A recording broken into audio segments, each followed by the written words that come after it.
Hello, Adriane. Welcome to the podcast. I'm so happy to have you on today. Hi, thank you for having me. I'm excited to be here.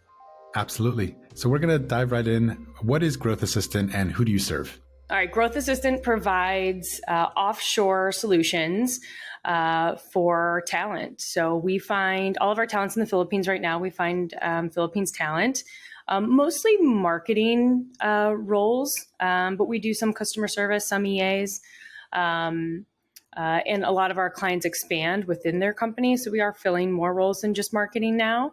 But it's an embedded talent model. So we do all the talent acquisition piece and the HR piece.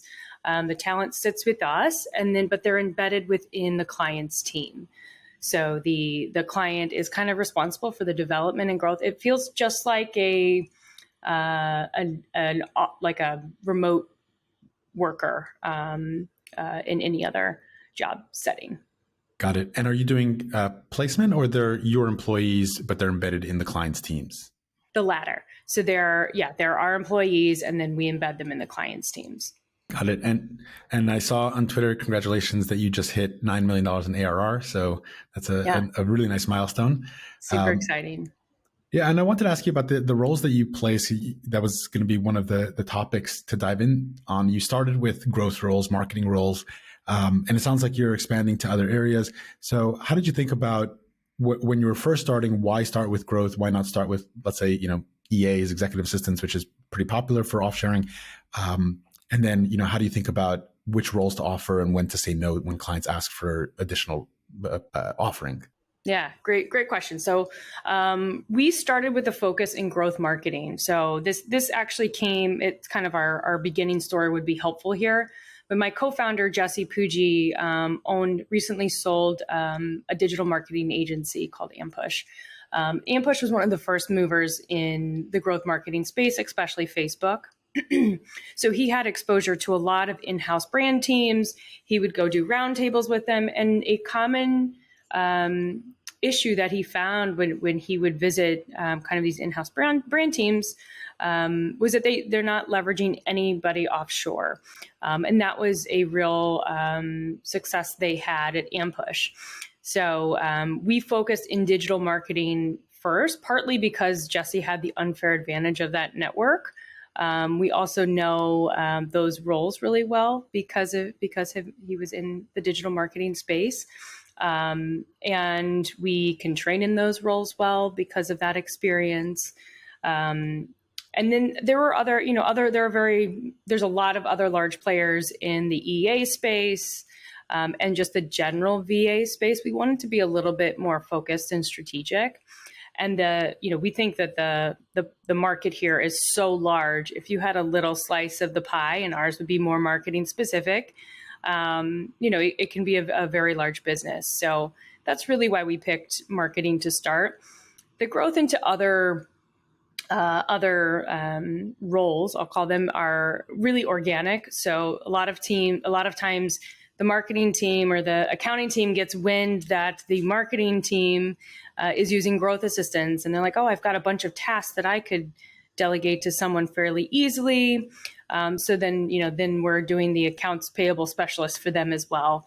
Or a business is growing and they have a customer service team. They prefer to kind of do that in-house for them. And so they'll come to us to be more of their talent partner in doing so, but yet they're driving the day-to-day of their customer service experience, which is a little different from the BPO model. So it's just kind of a difference in what that business wants, where they want that the direction to come from kind of for their customer service.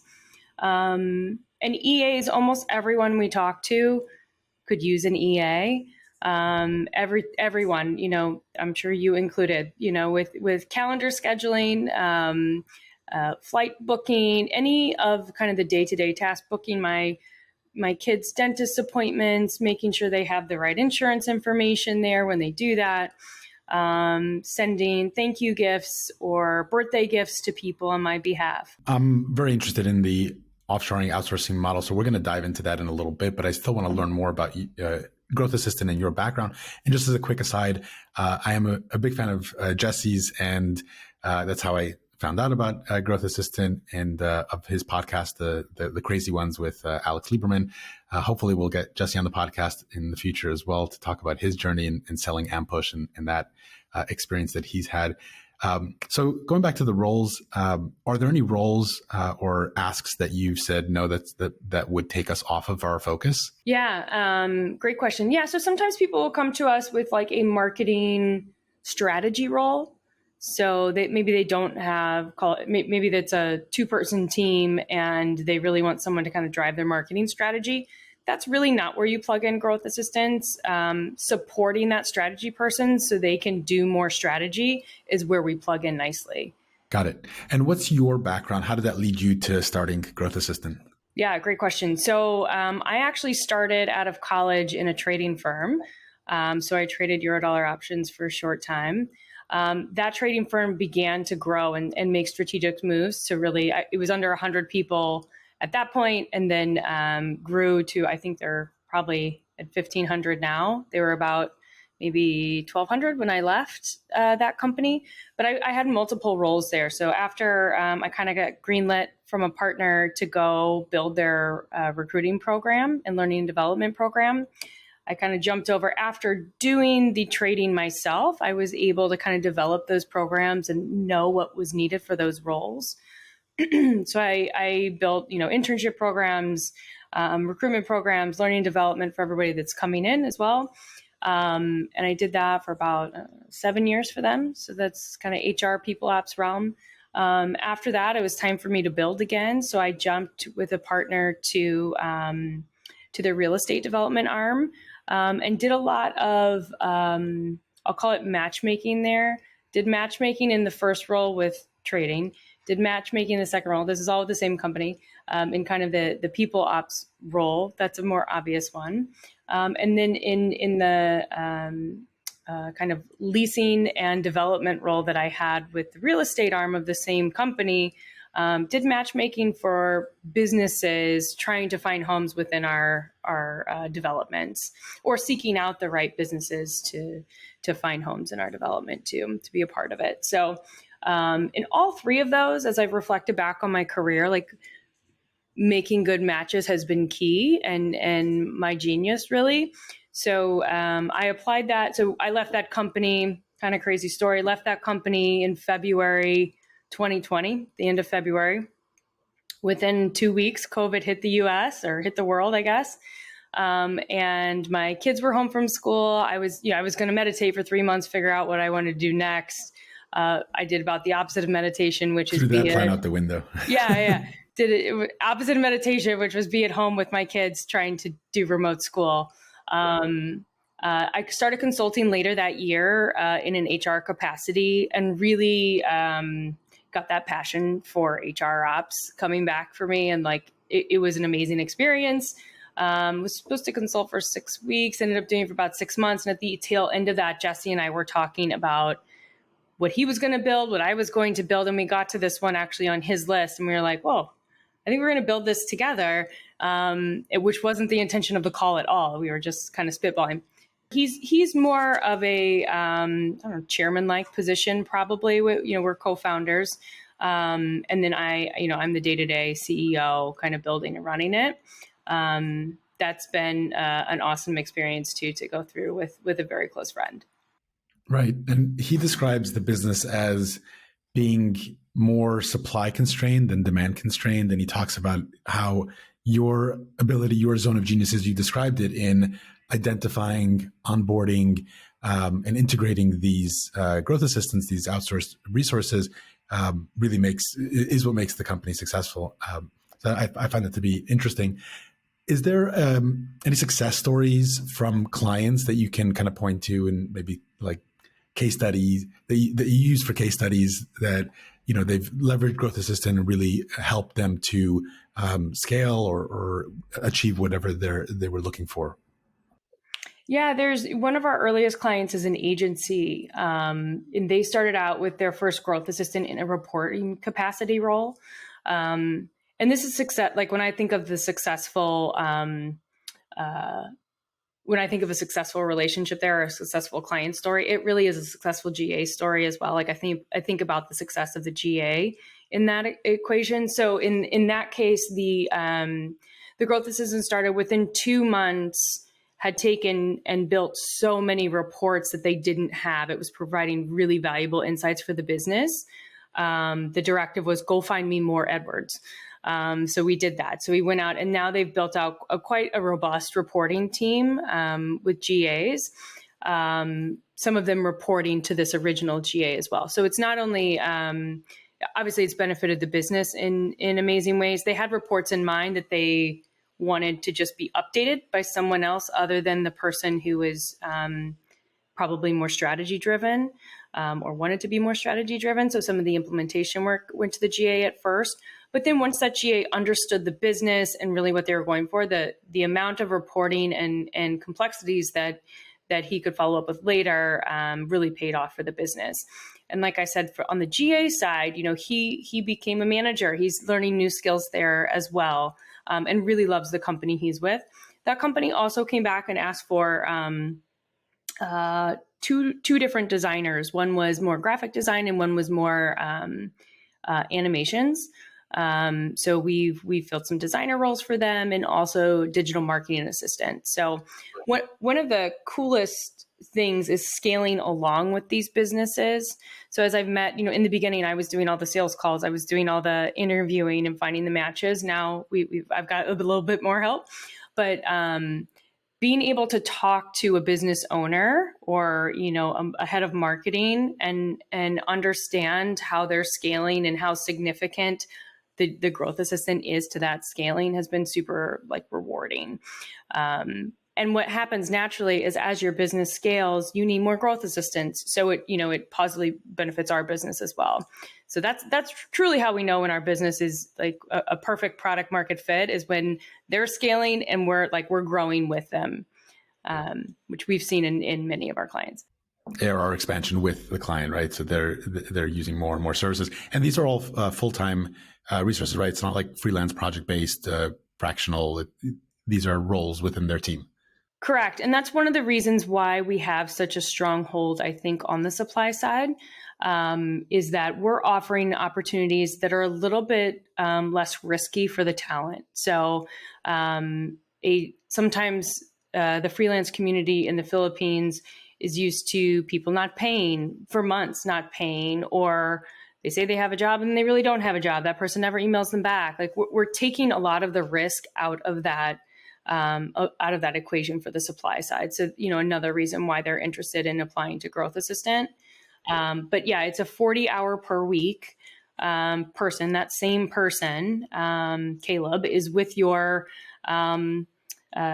team every day. Caleb shows up during his shift time, which are usually US hours. So if the client's on US hours, the Growth Assistant works US hours. Shows up every day. That's tough in the Philippines because it's like basically opposite, right?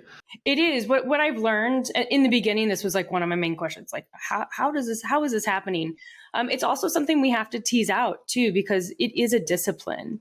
If you are not strict with your schedule, it will not work out long term. You'll miss your shifts. You'll get sick. So it's something that we have to assess for in the beginning. And I actually hear that a lot from people who have tried other talent sources or tried to do it on their own, is that, it just didn't work. They weren't really responsive, stuff like that. And we really vet for that and train for it as well. All that stuff becomes part of GA values. We call it the GA way, and what we want our clients to see as well. Amazing. You used the agency as an example just now. Is that your ideal customer profile, your ICP, or do you work with in-house marketing teams as well? How do you think about who your ICP is? Yeah, so we're fairly young, so we're still learning, right? But at this point, what we're mostly looking at is funding and company size by employee right now, and then we're starting to kind of zone in on some verticals to test as well. Aggregators being one, and agencies being a focus as well right now. It's really obvious. The agency piece is really obvious because Jesse's done this before and knows other agencies can benefit from it. So that one we know every agency could use growth assistance. The aggregator world, we have proven success in that world as well, with different pieces of those aggregate. And when I say aggregators, I'm talking about like Shopify aggregators or Amazon aggregators. So like a holding company, they own multiple brands or e-commerce properties. Yes, correct. So it's an umbrella company that owns and operates all these different brands, and they're bringing them onto their platforms, for economies of scale, and shared customer information, I'm sure as well, right? That they could entice another customer with another brand that's under their umbrella. If this person likes yoga pants, they probably like candles, stuff like that. So we've seen a lot of growth within those spaces too. So those are kind of the two verticals we're really exploring right now. And then, really DTC, what we found is pretty much everybody has marketing. So trying to focus on a certain vertical, we don't necessarily think that you have to do that. So what we're experimenting with right now are those two that I listed. But in general, any marketing department could use growth assistance. Now, of every business out there, employee size call it over 25 or 50 employees and a certain funding threshold, we've seen those clients scale quickly. A lot of times they have a lot of funding, they are encouraged to scale quickly, and their money goes farther with Growth Assistant. Sure. So you grew Growth Assistant to $3 million in ARR before hiring your first stateside employee. Is that kind of scaling possible for all startups, and thinking about like, is that the way to go when you're starting out, is just really try to keep those costs down as much as possible with offshore resources that are, effectively going to stretch your dollar? I definitely think so. That is exactly, obviously what I did. So I know it can be successful. Now, every business is a little bit different if you need software developers. I know there are other places, if it's a US company, there are other places outside the US where you can find software development, in an offshore capacity. I do believe building with offshore to start is a great way to do it. Not only for the cost benefit piece of it, right? That one's very obvious. But building that way to start also allows you to know every piece of your business, right? You know the ins and outs of every piece of your business. You can hire better later when you need to do that because you're more informed. You know your clients well. It was very important for me in the beginning to be in front of my clients, understand what was working, what wasn't working, where I needed to pivot, being very close with them, making sure that we were fulfilling their needs and learning, if it wasn't the right fit, learning why. So all of that in the beginning was super valuable. I wouldn't do it any other way. Very cool. What channels have been key to Growth Assistant's growth so far? Yeah, Twitter has been the most surprising of all of our channels right now, where we blast out news. We have not paid for an ad yet, and have sustained this growth either through referral, Twitter, or Jesse's Network is another big one, right? But the Twitter, there was an original thread. The first thing we were in was a newsletter, which took me from a wait list of 3 to a wait list of 15. And I thought that was incredible. I met with those people right away, got them GAs. And then Jesse wrote a thread about Growth Assistant and us founding it. And he was super, super passionate about it when he wrote it, I could tell. And it took off. It went viral. And all of a sudden I had a wait list of 250 people. And it was such an amazing and overwhelming opportunity to be able to kind of rapid fire go through and learn fast. So it took me a couple of months to get through that wait list. And then once there were some operational things that I needed to refocus on. And about that time is when I was like, all right, it's time for me to start looking for my first salesperson. So I did that at that time. But Twitter has continues to give us great leads. We've branched out to LinkedIn as well, but not doing ads yet. There's been some that have come in through there. We've done a little bit, another thing actually that works really well for us is email blasts on how growth assistants are being used to our current community, to our current clients, with opportunities of growth assistants that are either rolling off a project or someone that we interviewed that we think is great, but we don't quite have a role for them. We'll send out kind of these opportunity alerts. And clients sometimes, most times we'll get responses on all of those emails, saying, I'm interested in Jenny, tell me more.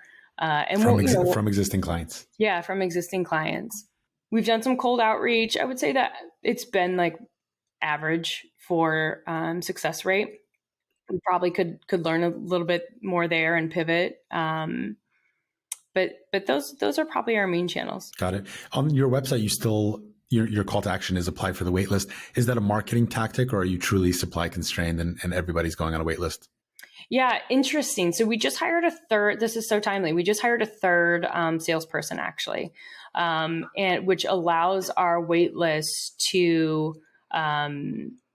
dissolve a little bit and not be such a wait list. So just last week in an onsite, we were saying, do we need to have this anymore? This join the wait list. In the beginning, you were truly joining a wait list. I wanted to let people know that it was just me and I'm not going to be able to get to you that fast. And I didn't want to lose them. We've also seen that when on the wait list and given the opportunity to book far out, like if we didn't have anything available that week, the percentage chance that person either cancels and rebooks or, just a rescheduling or cancels altogether, doesn't show up, goes up. So what we've found is actually most successful is book our sales week only partially full. And we know during that week, we're going to be able to place some in the week for the week sales calls. So that's kind of a strategic shift that we've made in the last month. And we've seen a much higher conversion rate from doing that. So we'll probably continue to do that. This affects my hiring cycle, right, of when I need to bring on another salesperson. So we'll probably need to move that hiring schedule up as well.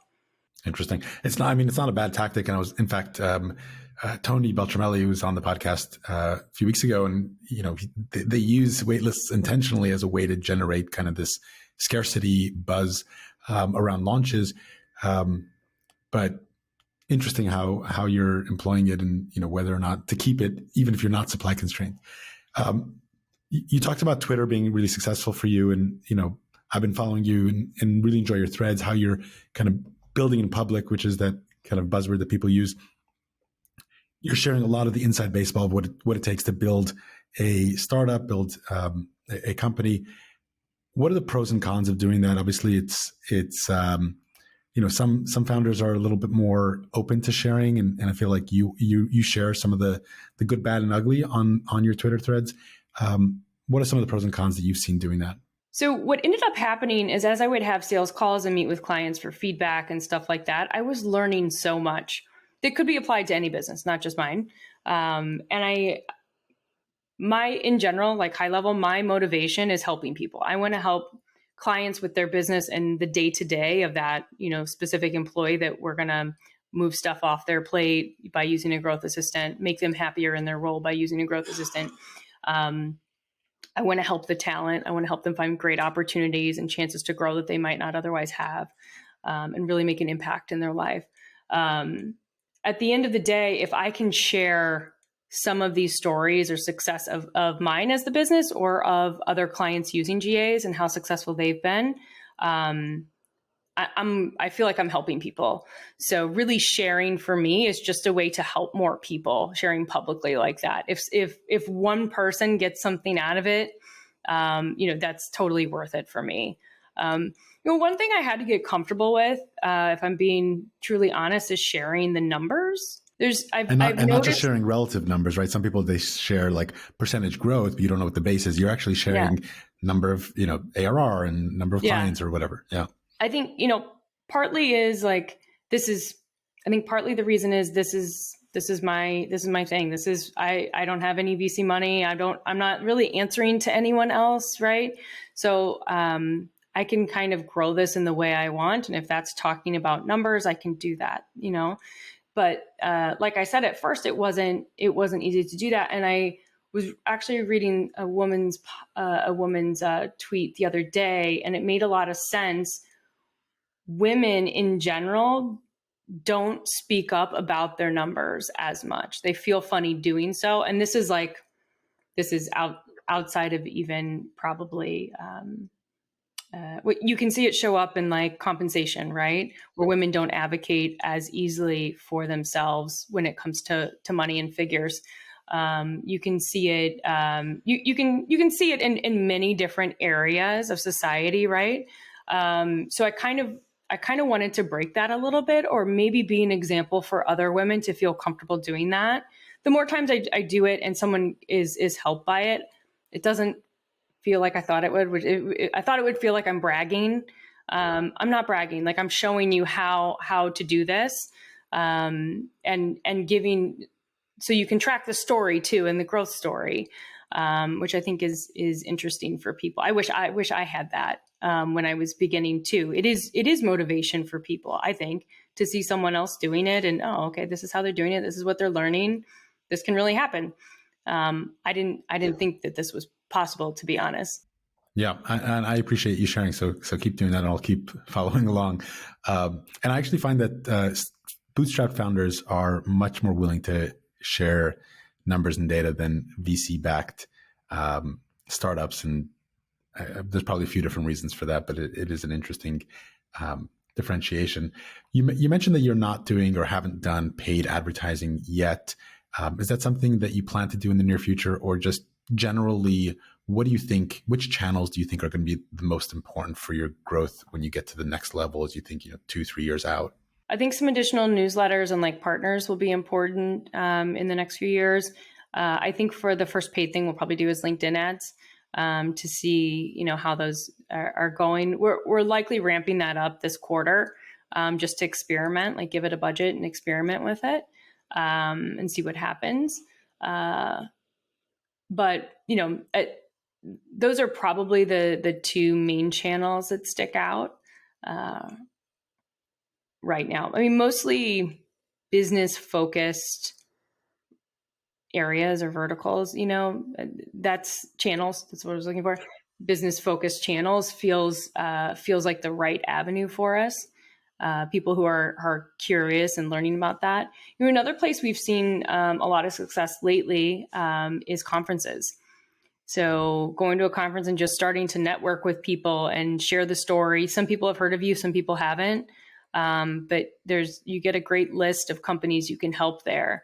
And we were just at Shop Talk, and we've got a few others on the list for this year too.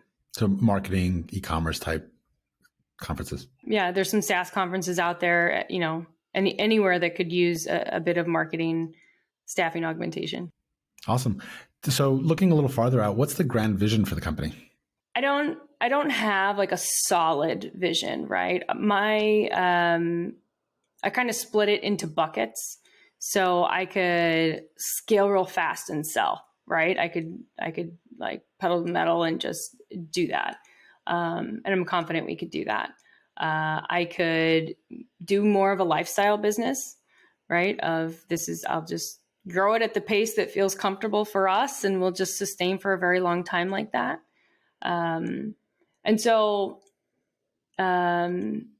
Or we can intentionally slow down and make pivots and, do other things, explore other business opportunities too. And I would say every quarter, Jesse and I connect on this, on where, like, what, if we had $1, like what percentage of that dollar would we put in each of those buckets? Like, how are we feeling?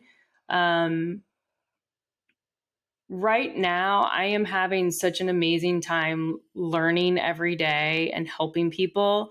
Um, I'm excited to scale fast. Like, I know we can do it. We are doing it. Um, I love optimizing our process. So I'm really enjoying what's happening right now. And I'm actually kind of, which isn't like me. I'm intentionally trying not to focus too much on that future yet, but like really enjoy what's here and what's now and learn. And then just keep massaging on what that idea, like what feels right. Um, um, I would say most of the people that I've talked to don't think about it that way. Most people have like a very planned vision, and that is typically me. Mine, I'm kind of massaging a little bit more right now. That's cool. Is there a number that you would need to get to in order to sell? Like there's certain, when you're thinking of like private equity deals, you mentioned like the e-commerce roll-ups and those kind of businesses. There's like a specific number that you need to get to in order to be in that conversation. Is there that kind of benchmark that you need to get to in your business, in your vertical? No, there have been businesses that have sold that are smaller than ours. And then, like, obviously, there are businesses that are much larger too. There are so many businesses within this space. Um, so there's a lot of data. I don't think you have to be at a certain size. I think we're focused more on quality and that candidate quality right now than we are probably um, selling just to sell. I don't think like sustainability is super important to me, and I know that will pay off later. If we end up taking an opportunity like that. So there's not really a number right now that I'm trying to hit. Got it. What you mentioned competition. Do you think about the competition a lot? It is a crowded space. How do you think about that? I think that this pie is so big that we don't have a lot of competition. I think our interaction with our clients and our talent is superior to, they've told me, superior to what they've found elsewhere. So I'm not real concerned about about competition. Not every client's going to be the right fit. When we know it right off the bat, we say it and we say, you know what, you should check out this service instead. I'm still helping people if I do that, I think. But not really. I don't think about it that often. Occasionally, I'll see news or something of a competitor or a partnership with a competitor that is interesting to me, that I'll read about. But that's probably the extent. Got it. Let's shift gears and talk about offshoring and outsourcing. And you have a lot of experience in that space. So this is relevant to, I think, all business owners or anybody that's looking to create some leverage in their business, right? So what are the key factors of success when it comes to thinking about outsourcing, whether it's team augmentation, virtual assistants? Where should I start? How do I make it successful? It kind of depends on your company size to start. If you're a smaller company, it will be easier to identify probably the tasks that should be delegated. Right? If you're a one person CEO, you're doing it all, right? And there is a series of tasks in every business, whether you're onboarding clients or selling product, and there's customer support.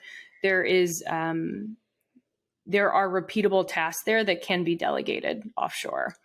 If you're a larger business, sometimes it's a little harder. I think all larger business owners probably know that they should offshore. They just don't know where to get started. So what we find is once we drill down, we can kind of wear a consulting lens with those companies and really explain where they could augment with offshore. So our goal is never really to eliminate positions that sometimes they come to us that they're already decided to eliminate positions and they would like to backfill with growth assistants. We did that for a team of probably 15 EAs in a large company in Europe. So, there's varying degrees for a large business of how they can use growth assistance, and we can help them get to those answers. Sometimes it's hard to know that your strategy person is bogged down in implementation because they really don't even know that they're bogged down in that. So you really kind of have to look at it role by role and task by task. Your implementations person for growth marketing, for example, it's like a digital marketer, is spending, that's your strategy person, spending probably 20 to 30% of their time on manual implementation work. So putting the Facebook ad into Facebook or LinkedIn into LinkedIn, whatever, wherever you're running ads. That is a perfect task to delegate to a growth assistant, as well as the reporting for it, right? Now your strategy person has 30% of their time back. You can run 30% more strategy campaigns, whatever it is. Your business should scale. You should see definite growth from that change. If not, you might have to take a look at your strategy. But it should allow for that. Once you delegate those tasks from the person, like kind of I would call them the low ROI tasks that person has, they become high ROI when they're with the growth assistant. And now your strategy person can focus on higher ROI tasks.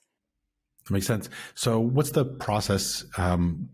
You select somebody, onboarding them, integrating them. How do you recommend going about that and making sure it's effective? Yeah, so growth assistance process is different. Every competitor in the space has a different process. We get really tight on essentially a job description up front on what the needs are, and kind of challenge anything that we think should be challenged. Ask for more detail. Ask about how, what the KPIs are, what that person's going to be measured on. Get really clear on the role up front. Then we ship to recruitment, and recruitment gets started. Now we have a bench of talent, kind of at the ready. So our typical placement timeline is between 2 and 3 weeks. But a lot of times, because of the bench of talent we have now, we can place someone within a week or less. So once we get really tight on that job description, we source, we do all the talent acquisition components. We onboard them into Growth Assistant's system. They then do some training that will help them be more successful in the role. If there are additional trainings that client wants done before we onboard, we'll do those as well. And then we have an onboarding call. We have a kickoff call with the client and the Growth Assistant. That's the first time they meet. We go over all the expectations for the role, kind of just get that smooth onboarding going for both sides. It's like a little bit of, it's kind of like the matchmaking piece, like where you really see magic happen when just from that first conversation between the Growth Assistant and the client, you can just tell you've made a great match. You can tell that in the first call. And then we have frequent check-ins. So we check in with the client, we check in with the Growth Assistant just to see if, how everybody's doing throughout, probably the first 90 days. We're checking in pretty frequently. We typically know if we need to go a different direction, like a replacement or maybe give the client some delegation help. We typically know that within the first 30 days. And it doesn't happen that often. Our replacement rate's under 6%, which is better than a lot of US standards. We're pretty proud of that number. But, and if it's going to happen, people are a product, right? Sometimes it happens. This happened, like someone got COVID and they had to COVID in the Philippines, they had to go to a quarantine center. So they weren't allowed to work. Well, that client really couldn't wait. So we found a replacement within 2 days. So it is it will happen because people are a product. I know that. But we still like to keep that rate as low as we can. And we work hard to do that. Yeah, it sounds like there's a lot of consultative selling in that process from your perspective. You mentioned delegation on the client side. That's a crucial aspect of effectively working with offshore teams, and I would say in general, being able to delegate as a leader is important. Can you share some best practices for delegating tasks, setting expectations, communication in order to ensure successful outcomes? Yeah, and we usually equip all of our clients with this information as well. We have some templates people can use, for example, if they don't currently have those. Um, but in the time when we're finding the talent, that is the best time for a client if they don't already have an SOP for something to start creating one. So if they're doing a task that they're then going to delegate, make a Loom video. You don't have to write out like SOPs. People think, oh my gosh, it's going to be like 30 pages of like bullets and what to do next and screenshots. It doesn't have to be that much of a lift. It's as simple as a Loom video. This is the task I need you to do. It needs to be done on Tuesdays and Thursday mornings by 9 o'clock. Drop it in this Slack channel. Here are the two spreadsheets you're going to need access to. Watch this video. Watch me do it. That is all, that would be needed. But really where we see sometimes clients need a little coaching once they have like their SOPs or, the details of the tasks that this person's performing, they've communicated those, is deadlines. So many times, like a client won't give a deadline. So we've noticed this trend in, it's really in people in general. They tend to not give a deadline. Like, here, can you do this? But so what we've done in response is trained our growth assistants. When they're not given a deadline, ask for it. You proactively ask for it. When do you need this by? And then if they say by tonight, and you have 3 other things on your plate, you can then have the follow-up conversation of how would you like me to prioritize this? And this seems so basic, right? But it is actually something within offshore or not working offshore that a lot of people don't do. Yeah, I think it's true for any manager, leader, anytime that you're, relying on other people, communicating with other people, you need to have that clarity of expectations, right, and alignment on what is a successful outcome here. Make sure that there's clarity there. How is AI changing the offshore landscape? Because I would see that a lot of the tasks that were first kind of automated, not necessarily automated, but offshored, right? Because they were very repetitive tasks. A lot of that can be and will be automated by AI. Are you thinking about that in your business kind of long term, or are you incorporating AI services, prompt writing, et cetera, in some of the tasks that the GAs are doing in your team? Yeah, so right now we actually have a push for the GA4 conversion that's coming. So we have right now a very specific training happening just for that. So our GAs are equipped for that if and when that comes for them. For the audience, GA4 is Google Analytics' new platform. They're migrating from their old one called Universal Analytics. We're going to have an episode on that coming up. It is, this Armageddon that everybody's worried about. But yeah, it's not that bad. But yeah.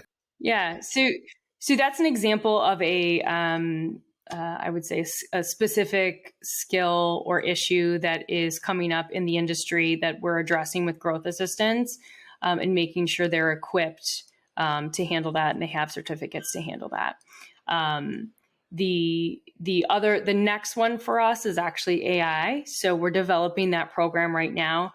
How can we gear up growth assistants to use AI in a way that makes sense for them, that saves them time, the client time?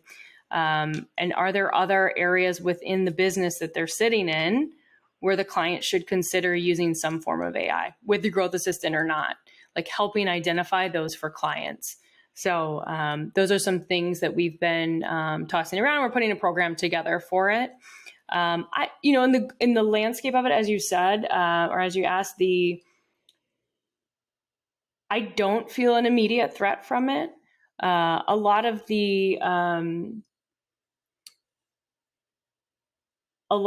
this requires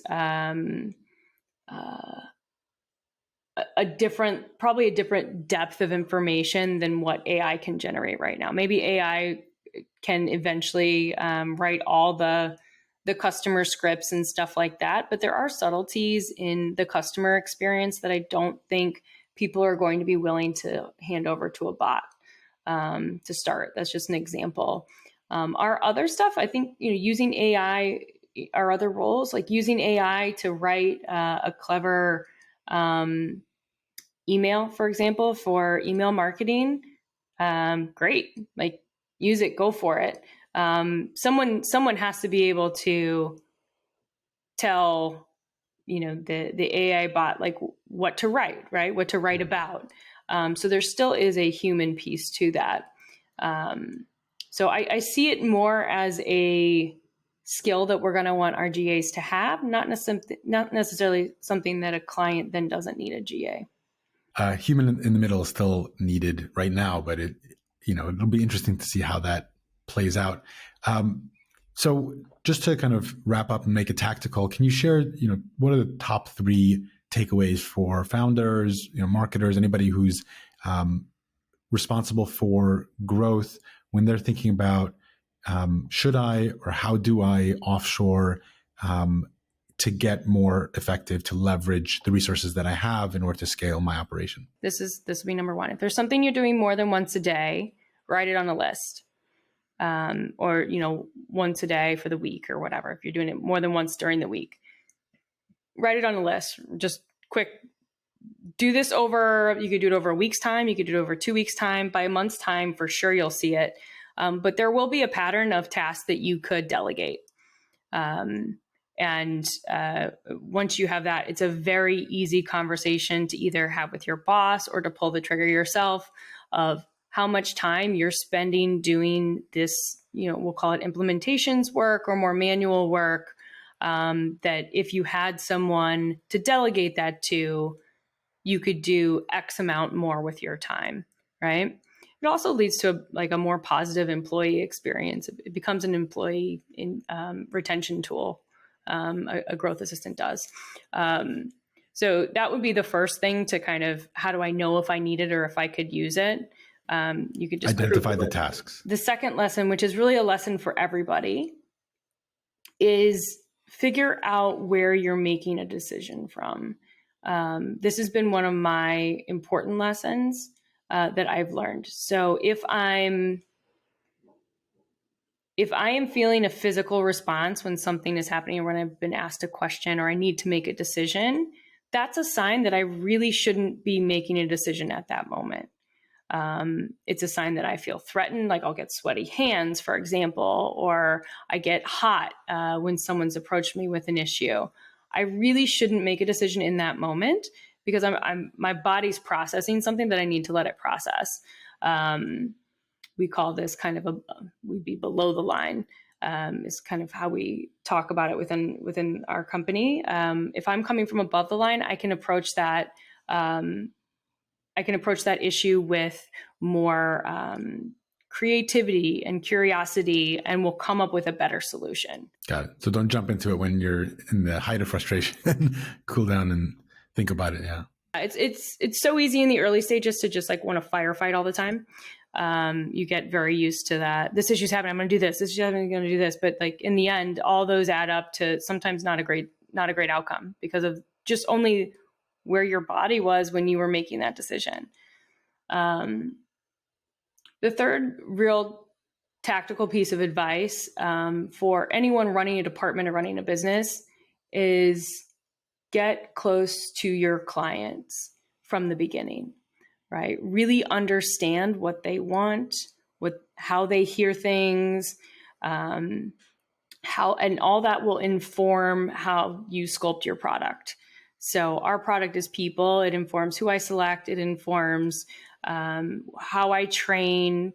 And if I don't have those regular check-ins and continual learning from my customer, that the ability for me to pivot my product is not there. And the ability for me to pivot my product is what will continue to make me successful.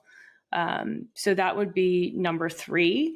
And this is not just the founder who should be staying in front of the customer. Marketing has so much to learn from customers. Customer service obviously has so much to learn from customers. Everybody who touches the sales cycle has so much to learn from customers. For us, it's not only the demand side of our business, but the supply side. HR knows what our customers want. Recruiting needs to know what our customers want. Amazing. Really valuable lessons. Thank you. We're coming up on time here, so we're going to close out as we usually do with a quick lightning round. What's a book, podcast, or newsletter that you find yourself recommending most often? 15 Commitments of Conscious Leadership is a book. Awesome. I've not heard that one. I'll check it out. Thanks for that recommendation. What's one piece of terrible advice that you've received in your career? Clock in and clock out. Like just clock in and clock out. Like keep your head down, just clock in and clock out. Yep. It sounds like the entrepreneurial path was more for you. What's a common misconception people have about you? I'm doing it all, right? Mother, wife, I'm a birth coach for like a hobby, building this business, like that, and president of the PTO, like all those things that I'm doing it all. And really sometimes like what I've learned is that you're not quite doing it all. Something's lacking. Like when you have that much on your plate, something's lacking. So I've learned to say no probably more now. But it really is impossible to hold yourself to that standard of like doing it all. Awesome. Yeah. Who's a mentor of yours that's had an impact who's had the most impact on your life? This is very practical, but Jesse, my co-founder, has been a tremendous mentor on this journey. Obviously, like we've co-founded this business, but just he's not in the building stage anymore. But he was at one point and has been able to give a lot of advice or ways to see the opposite of what's happening. Awesome. Well, Adriane, I really enjoyed this. Thank you so much for sharing your story with us and your lessons that you've learned. Any final words, and how can people reach you if they want to continue the conversation? Yeah, you can reach out through Twitter, Twitter DM. You can reach out through growthassistant.com. Sales at growthassistant.com will get you there the quickest, but just hitting that button, which may or may not be join the wait list by the time they hit the button, we'll get you a meeting with our sales team. And that's the best way to start. I'm happy to chat probably Twitter is the best way if you want to just chat about experiences or get some advice.